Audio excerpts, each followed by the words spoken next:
Many years ago, when I was in high school, there was a boy who had been struggling with cancer for years. I can't exactly remember what kind of cancer it was, lymphoma, maybe, or leukemia, but what I do remember with crystal clarity is that it was terminal. The kind of diagnosis that doctors deliver with quiet voices and lowered eyes. The kind that had already killed another one of his relatives, maybe an uncle or a cousin. His family knew the enemy intimately, had watched it destroy someone they loved before, and now it was back for him. He had played football throughout his childhood, back when his body was strong and full of promise. I'd heard stories from some of the older students about how fast he used to be, how he could catch anything thrown his way, how coaches thought he might have a real future in the sport. But unfortunately, the illness and its aggressive treatments, the chemotherapy that ravaged his system, the radiation that burned through him, the endless hospital stays, weakened him severely. By the time I knew him in high school, he was more like an honorary player than an actual member of the team. He went to all the games, dressed in the team gear, got to hang out with all of his friends despite being mostly wheelchair-bound. The chair was one of those heavy-duty ones, electric, that he could control with a small joystick. On good days, he'd maneuver it himself with surprising speed down the hallways. On bad days, someone else would push him. I was a cheerleader through high school, and so we often spent a lot of time around the football players, whether it was on the bus rides to away games, those long trips where everyone was amped up on adrenaline and school spirit, near the field during practices and games, or simply in the cafeteria getting folks excited for the upcoming matchups. The cafeteria was our stage, really. We'd bang on tables, lead chants, paint signs, anything to build that electric energy that makes high school sports feel important, monumental even. The cheerleaders became pretty close with him because it felt like our duty to help make his high school experience memorable, given that many believed he wouldn't even make it to graduation. The guidance counselors talked about it in hushed tones. The principal made announcements about fundraisers for his family. There was always this unspoken awareness that we were living on borrowed time with him, that every day he showed up to school was both a victory and a reminder of what was coming. And he knew it too. You could see it in his eyes sometimes, this flicker of awareness, of resignation mixed with determination. But here's the thing, he was funny. Genuinely, naturally funny in a way that didn't rely on shock value or putting others down. He had this dry wit, this ability to find humor in the absurd reality of his situation without making people uncomfortable. Outgoing too, despite everything. He would initiate conversations, ask about your day, remember details about your life that showed he was actually listening. And even on his worst days, when you could sense his pain radiating off him like heat, when his face would go pale and his hands would grip the armrests of his wheelchair until his knuckles went white, he would go out of his way to make everyone around him smile. He'd crack a joke about the terrible cafeteria food, or make some comment about the homework assignment, or compliment someone's new hairstyle. It was like he'd made it his mission to ensure that his dying didn't make everyone else miserable. I think about that a lot now. How much strength it must have taken to perform that kind of emotional labor while your own body was betraying you. How much he must have wanted normalcy, to be treated like just another teenager instead of a tragedy in progress. As his body started failing him more rapidly, you could see the progression if you paid attention, the way he went from walking with a slight limp to using a cane to needing the wheelchair full time, but before he was fully dependent on it, before he lost all mobility, he started asking us cheerleaders if we could help walk him to the cafeteria tables. There were stairs, you see, a short flight of maybe 6 or 7 steps that connected the main cafeteria level to where a lot of students ate lunch. Taking the ramps meant going all the way around the building, adding 5 or 10 minutes to the journey, and when you're exhausted from just existing, when your energy is limited, those extra minutes matter. I didn't hesitate even for a minute to help him. Not once. When he first asked, I immediately said yes, felt almost honored to be someone he trusted with that vulnerability. I would take his arm around my shoulder, his arm that felt so much lighter than it should have, all muscle wasted away, leaving just bone and skin, and walk him down the stairs slowly, carefully. One step at a time. I'd brace myself to support his weight, which honestly wasn't much by that point, and would navigate down together. Other cheerleaders helped too, we kind of rotated, but I was one of the ones he asked for most frequently. Maybe because I was taller, or maybe because I never made a big deal out of it, never treated it like I was doing something heroic. The first few times were completely innocent. His hand would rest on my shoulder or upper arm, using me for balance and support. We'd talk about normal stuff, classes, weekend plans, the upcoming game. He'd thank me when we reached the bottom, flash that crooked smile, and wheel himself the rest of the way to his usual table where his friends waited. Then one day, maybe 3 or 4 weeks into this routine, instead of just grabbing onto my upper arm to support himself, he reached down lower. His hand moved slowly, deliberately, and cupped my breast under my jacket. Not over my clothes where others might see, but underneath, under the layer of my cheer jacket where his action was hidden from casual observation. His palm pressed against me through just my shirt and bra, fingers curling slightly. And I let him. I didn't say a single word.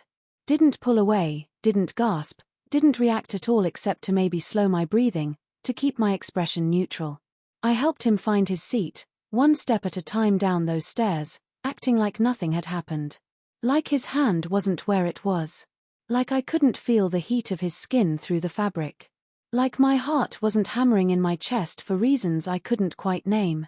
When we reached the bottom and he moved his hand away to grip his wheelchair, I said something generic like "see you later" or "have a good lunch," and walked away with my friends like it was any other Tuesday afternoon. It happened a few more times after that. Not every time, sometimes he'd ask other girls, sometimes he genuinely just needed help with the stairs, but enough times that it became a pattern. 3 more times. 4. I lost count. And I just let him every single time. The second time, I knew it was coming, anticipated it even, and still didn't say anything. Didn't stop it. The third time, I wonder now if I positioned myself in a way that made it easier for him. The fourth time, if there was a fourth time, I can't remember anything about it except the feeling of resignation mixed with something else. Permission, maybe. Complicity. I never told anyone. Not my friends on the squad, not my parents, not a guidance counselor or teacher. It existed in this strange pocket of reality that I didn't examine too closely. During the day, I'd be laughing with friends, focusing on homework, perfecting routines for the next game. But sometimes at night, lying in bed, I'd think about it. Wonder what it meant. Wonder what I should have done differently. Do I regret it? Not really. That's the honest answer, the one that probably makes me a bad person in some people's eyes. But the truth is more complicated than regret or not regret. It exists in this gray space where I can hold multiple truths at once. Yes, it was inappropriate. Yes, I should have said something. Yes, there were probably healthier ways to handle the situation. But also, he was dying. He was 17 years old and dying, and whatever small comfort or moment of teenage normalcy I could provide in those final months, I provided. Was it the right thing? I don't know. I genuinely don't know. Do I regret not speaking up? Nah. This answer comes easier, feels more certain. Speaking up would have meant what, exactly? Reporting him? Getting him in trouble during the last months of his life? Making him feel ashamed for wanting a connection, however inappropriate, to normalcy, to teenage desire, to feeling like a regular 17-year-old boy instead of a dying patient? Making a scene that would have humiliated both of us and made every interaction afterward excruciatingly awkward? Involving adults who would have turned it into a situation that required meetings and consequences and discussions about appropriate behavior, discussions he didn't have time for? Sometimes I start feeling weird about it, usually late at night or when something reminds me of that year. I'll be scrolling through social media and see someone from high school and suddenly I'm back there, 17 years old, feeling his hand on me, walking down those stairs. Or I'll see a wheelchair and my stomach will clench. Or I'll hear a certain song that was popular that year and the memories flood back. And in those moments, I question everything. I analyze my motivations with the clarity of hindsight and wonder if I was actually helping him or just telling myself a convenient story to avoid confrontation. But then I remember his face. His genuine smile, not the performative one he wore for most people but the real one, the one that would sometimes break through when he forgot to maintain his facade. The way his eyes would light up when his friends included him in their jokes, treated him normally. The determination with which he faced each day despite the pain that was clearly consuming him from the inside out. And honestly, I hope it gave him some comfort. I hope that in those moments, descending those cafeteria stairs with his hand where it shouldn't have been, he felt like a normal teenage boy. I hope he felt desired, powerful, masculine, all the things cancer was stealing from him. I hope it was a small rebellion against the disease, a tiny way of asserting that he was still here, still alive, still capable of wanting things and acting on those wants. I hope it made him feel less like a victim and more like a participant in his own life. Because, in the end, he never did make it to graduation. He died 3 weeks before the ceremony, in April, when the weather was just starting to turn warm and everyone was making plans for summer and college and futures that stretched out endlessly ahead. I remember the announcement being made over the intercom, the way the principal's voice cracked when he said the name we all knew was coming. The way the entire school seemed to go silent for a moment, even though we'd all known this was inevitable. I went to the funeral. Half the school did. The church was packed, standing room only, full of teenagers in uncomfortable dress clothes who didn't quite know how to process death yet. His football jersey was draped over the casket. There were photos everywhere, him as a little kid in his first uniform, him with the team before he got sick, him in his wheelchair still smiling. I sat in a pew near the back and cried, not just for him but for all of us, for the unfairness of it all, for the way cancer doesn't care about potential or kindness or how many people love you. After the service, people shared memories. His best friend talked about their childhood adventures. His mom talked about his courage and his humor. The football coach talked about his dedication to the team even when he couldn't play. No one talked about the lonely parts, the scary parts, the parts where he was just a kid who was terrified of dying. No one talked about how maybe he just wanted to feel alive in whatever ways he could in the time he had left. I think about him sometimes, even now, years later. Not obsessively, but he drifts into my thoughts occasionally. I wonder what he would have become if he'd had the chance. I wonder if he thought about those stairwell moments the way I do, or if they were insignificant to him, just another forgotten Tuesday. I wonder if he felt guilty about it, or if he felt anything at all beyond the immediate physical sensation and the borrowed normalcy it represented. The older I get, the more complicated my feelings about it become. At 17, 18, I didn't have the vocabulary or the emotional framework to process what happened. It was just this thing that occurred, that I allowed to occur, and then it was over and he was gone. But now, with years of distance and perspective, I see all the layers I couldn't see then. I see that I was also just a kid, barely equipped to handle regular teenage problems, let alone the ethical complexity of this situation. I see that he was desperate for connection, for feeling human, and that desperation can make people do things they might not otherwise do. I see that I made a choice, whether it was conscious or unconscious, whether it was selfless or selfish or somewhere in between, to give him something, even if that something was inappropriate and complicated. I see that trauma and terminal illness don't excuse all behavior, but they provide context. I see that I could have handled it differently, should have handled it differently maybe, but that the handling I chose came from a place of compassion, however misguided. I see that there are no perfect answers in situations like this, no clear right or wrong, just messy human moments where people do the best they can with what they have. Some people, if I told them this story, would call me a victim. Would say I was taken advantage of, that he manipulated me, that I should have been protected from that situation. And maybe there's some truth to that. Maybe I couldn't give real consent because the power dynamic was too strange, him dying giving him a kind of social immunity, me feeling obligated to help creating pressure. Maybe I was so conditioned to be nice, to be accommodating, to help others that I couldn't recognize when helping had crossed a line.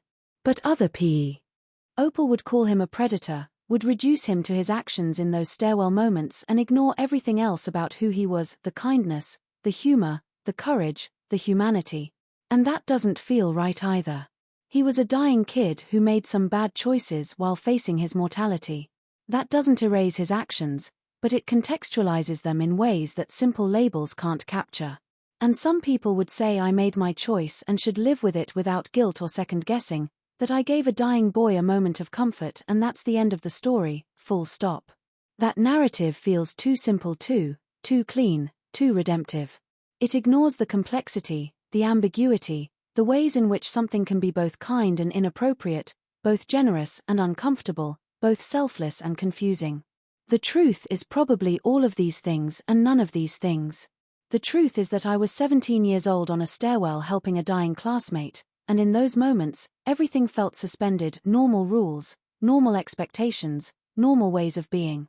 The truth is that I let something happen that shouldn't have happened, for reasons I still don't fully understand or know how to articulate. The truth is that he's been gone for years now, and I'm still here thinking about it, which means something even if I don't know exactly what. I don't tell this story often. Almost never, actually. It's not the kind of thing that comes up in casual conversation, and even with close friends, it feels too raw, too complicated, too likely to be misunderstood. But it's part of my history, part of who I became, part of the education I got in high school that had nothing to do with textbooks or tests. It taught me hat life is more complicated than right and wrong, black and white, good and bad. It taught me that sometimes people are hurting so badly that they make choices they wouldn't otherwise make, and that those choices can hurt others even when that's not the intention. It taught me that compassion is complex, that helping can take forms we never expected, that dying doesn't make someone a saint, but it doesn't make them a monster either, it just makes them human, desperately, urgently human in ways that most of us won't understand until we face our own mortality. It taught me that I can live with ambiguity, with not having all the answers, with choices that don't feel clearly right or clearly wrong but somewhere muddled in between. It taught me that I'm capable of more grace than I thought, but also that grace has limits that I'm still trying to map.